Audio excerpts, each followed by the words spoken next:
नमस्कार मित्रों, जय हिंद, वंदे मातरम। मित्रों, आपने सुना होगा, देखा भी है, कुछ लोगों ने, बहुत सारे लोग इकट्ठा थे। 8 अगस्त को जंतर मंतर पे एक धरना हुआ, एक प्रदर्शन हुआ और उस प्रदर्शन में, उस धरने में जनसंख्या नियंत्रण कानून की मांग की गई और जो ये घुसपैठिए हैं उनको रोकने की मांग की गई, समान नागरिक संहिता कानून की मांग की गई। तो इस तरह की 5 मांग इन्होंने रखी थी। जो लोग वहाँ धरना कर रहे थे, प्रदर्शन कर रहे थे, उसमें बहुत सारे गणमान्य व्यक्ति भी वहाँ थे। और ये बात मैं इसलिए कह रहा हूँ कि मैं भी वहाँ मौजूद था। मैं आपको आंखों देखा हाल वहाँ का बता रहा हूँ। मैं वहाँ मौजूद था कि अभी टीवी पे आप देख रहे हैं जो मैं बताने वाला हूँ कि कुछ ये दो मुँहे नेता जो हैं वो बैठ के टीवी पे डिबेट कर रहे हैं कि जी वहाँ भड़काऊ भाषण दिए गए, वहाँ ये हुआ, वहाँ वो हुआ। तो वो वीडियो भी मैं आपको दिखाऊंगा वहाँ क्या हुआ और किस तरह के भड़काऊ भाषण हुए हैं। लेकिन उससे पहले मैं आपसे कुछ बात कहना चाहता हूँ, और वो बात ये कहना चाहता हूँ कि जो लोग ये कह रहे हैं कि वहाँ भड़काऊ भाषण दिए गए, वहाँ ये हुआ, ये वहाँ वो हुआ, जो भी इल्ज़ाम उन पे लगाए जा रहे हैं वहाँ धरना प्रदर्शन वालों पे, मैं उन लोगों से पूछना चाहता हूँ कि अभी कुछ दिन पहले बरेली में समाजवादी पार्टी की रैली में पाकिस्तान जिंदाबाद के नारे लग रहे थे। मुरादाबाद में और कई शहरों में नारे, जहाँ भी इनकी रैली हुई है, साइकिल रैली हुई हैं, वो 2-3 घटना सबके सामने आई हैं। वो वीडियो बिल्कुल खुल के सामने आए हैं। पाकिस्तान जिंदाबाद के नारे वहाँ लग रहे हैं। वो पाकिस्तान जिंदाबाद के नारे किसी को सुनाई नहीं दे। जो भड़वे दोगले बैठ के वहाँ डिबेट में बकवास करते हैं, उनको वो नारे सुनाई नहीं दिए किसी को भी कि पाकिस्तान जिंदाबाद के नारे लग रहे हैं। वो किसी को सुनाई नहीं दिए। उस पर किसी ने ऑब्जेक्शन नहीं उठाया। कोई भी वहाँ बोलने के लिए तैयार नहीं है।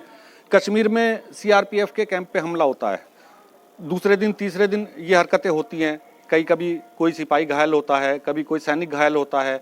कुछ लोग बेचारे बलिदान, सर्वोच्च बलिदान को प्राप्त हो जाते हैं, अपना बलिदान दे देते हैं प्राणों का। वो किसी को सुनाई नहीं देता। वो आवाज़ किसी को सुनाई नहीं देती है, ना वो किसी को दिखती है, ना वो सुनती है। लेकिन इन बड़वों से कोई पूछे, इन दोगलों से कोई पूछे कि भाई ये आवाज़ आपको क्यों नहीं सुनती है। हमारे कश्मीर में लाखों हिंदू एक रात में, सबको पता है, पूरी दुनिया को पता है कि लाखों हिंदू एक रात में पलायन करके वहाँ से, इनमें से किसी को वो आवाज़ सुनाई नहीं दी आज तक। वहाँ हजारों हिंदुओं को काट दिया गया रातों रात।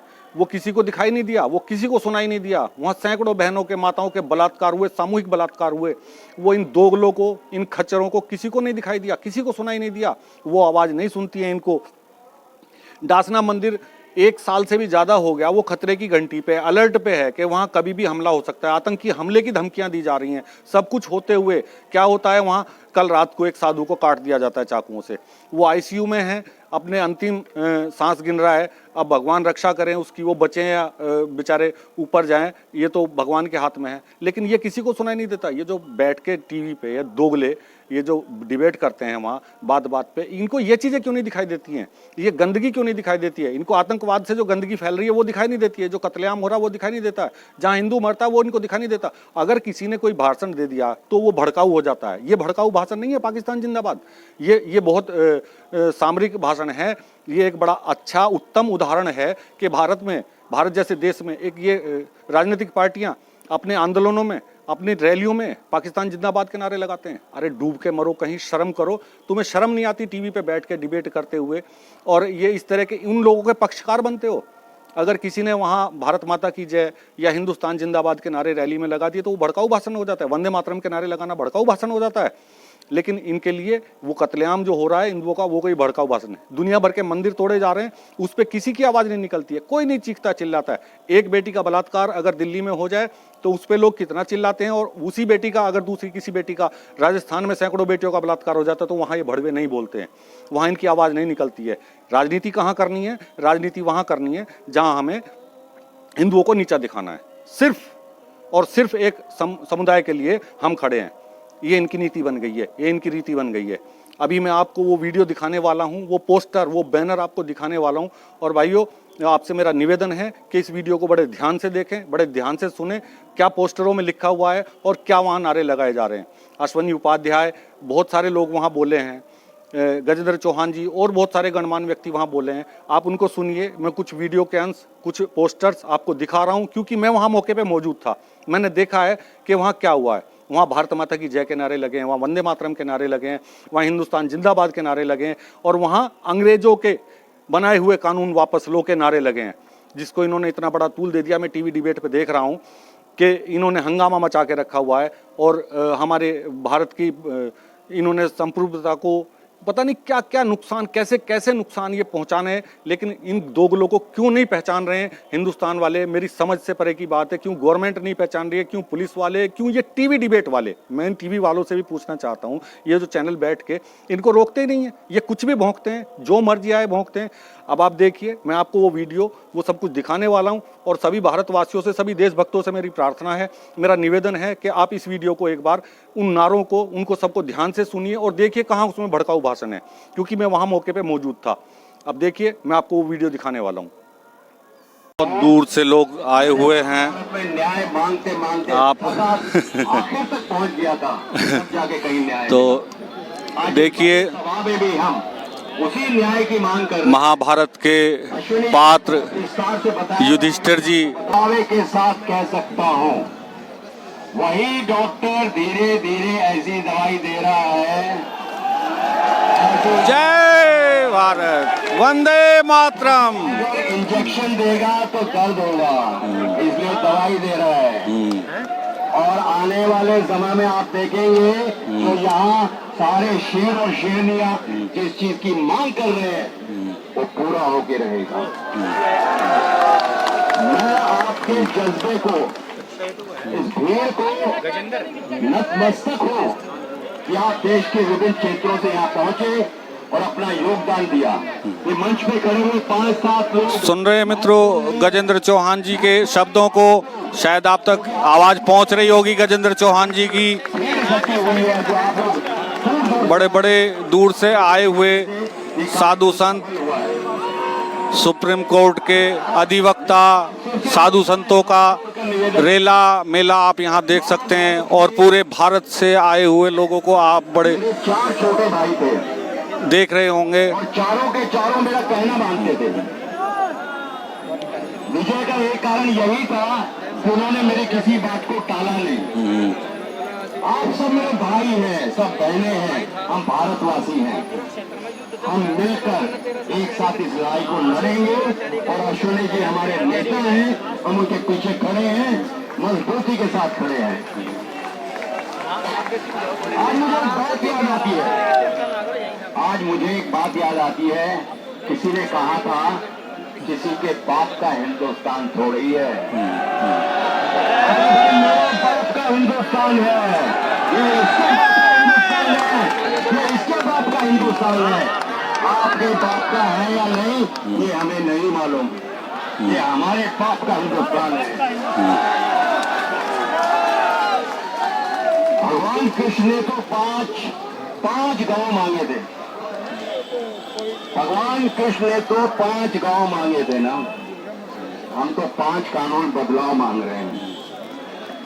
ये काले कानून है क्योंकि हम भारतवासियों को कहीं ना कहीं जाके हमको नुकसान पहुंचा रहे हैं।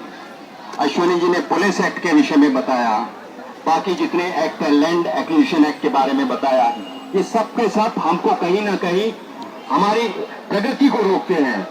तो हम अपने बड़े डॉक्टर से आज एक साथ मिलकर ये निवेदन करते हैं कि डॉक्टर साहब जितनी जल्दी हो सके इसकी अच्छी वाली दवाई दे दीजिए ताकि इसका इलाज हो सके। दोस्तों मैं दिल से आपका आभारी हूं। वंदे मातरम। दिल से आपका आभारी हूं।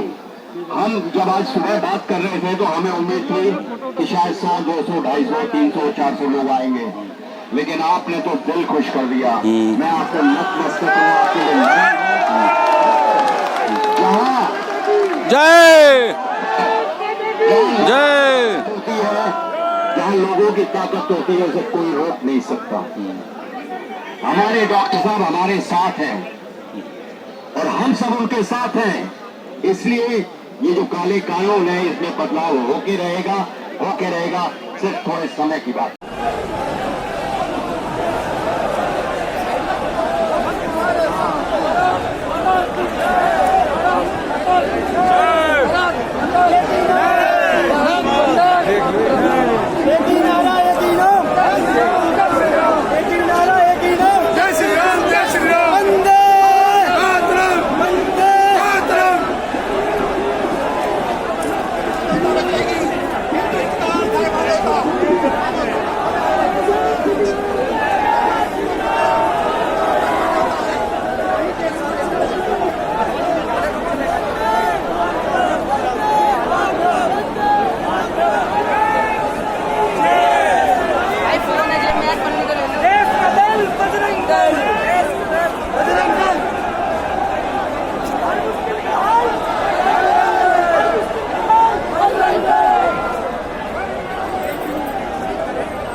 देखिए मित्रों क्या नज़ारा है। जय हिंद, वंदे मातरम, भारत माता की जय के नारे लग रहे हैं चारों तरफ।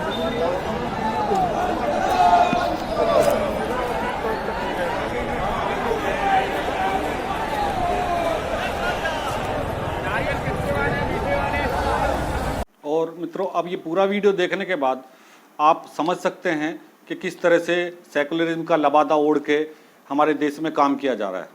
8 महीने तक राकेश टिकैत दिल्ली को घेर के रखता है, अभी भी घेर के बैठा है। कितनी हेट स्पीच हुई हैं, कितनी गिरफ्तारियां हुई हैं, क्या दिल्ली पुलिस, दिल्ली सरकार बताएगी? 3 महीने तक प्रोटेस्ट चलता है सीएए कानून के खिलाफ। कितना गिरफ्तारियां हुई, कितनी हेट स्पीच हुई, किसी ने सुना, किसी ने ध्यान दिया? कोई ध्यान नहीं दिया गया। लेकिन अश्विनी उपाध्याय को गिरफ्तार कर लिया जाता है, दीपक को गिरफ्तार कर लिया जाता है। तो मेरे मित्रों, दोस्तों, भाइयों, देशवासियों, खड़े हो जाओ आप, नहीं तो ये सेकुलरिज्म का लबादा ओढ़े हुए लोग आज नहीं तो कल और कल नहीं तो परसों आपको उस मुकाम पे पहुंचा देंगे कि आपको डूबने के लिए, मरने के लिए भी जगह नहीं बचेगी। इस हालात में ये लोग पहुंचा देंगे। मैं इन लोगों से पूछना चाहता हूं, राकेश टिकैत को आज तक क्यों नहीं गिरफ्तार कर पाई है दिल्ली पुलिस या दिल्ली सरकार? कितने लोगों को गिरफ्तार, कितने दंगे हुए दिल्ली में, कितने लोगों को गिरफ्तार कर पाई है? इस हेट स्पीच का कोई है? कांग्रेसी नेता खड़े होके वहाँ प्रोटेस्ट में जो है, सीएए के प्रोटेस्ट में कितने लंबे समय तक वहाँ हेट स्पीच करते रहे? कितने कांग्रेसी नेता गिरफ्तार हुए हैं? जो ये नेता भौंक रहे हैं आज। तो मेरे देशवासियों से मेरी प्रार्थना है, देशभक्तों से प्रार्थना है कि आप अश्विनी उपाध्याय के समर्थन में, दीपक के समर्थन में, उत्तम जिनकी तलाश कर रही है दिल्ली पुलिस, अभी उनके समर्थन में खड़े हों, आगे आएँ। नहीं तो आने वाला समय ऐसा होगा कि आप लोग ना बोलने के लायक रहोगे, ना मुंह दिखाने के लायक रहोगे, और आपको घरों में घुस घुस के उठाया जाएगा, मारा जाएगा, पीटा जाएगा, सब कुछ होगा आपके साथ। तो आपसे प्रार्थना है मेरी कि आप इन लोगों के लिए आवाज़ उठाइए। अगर आज नहीं उठाओगे तो कभी भी नहीं उठा पाओगे, आवाज़ उठाने के लायक नहीं बचोगे। जय हिंद, वंदे मातरम।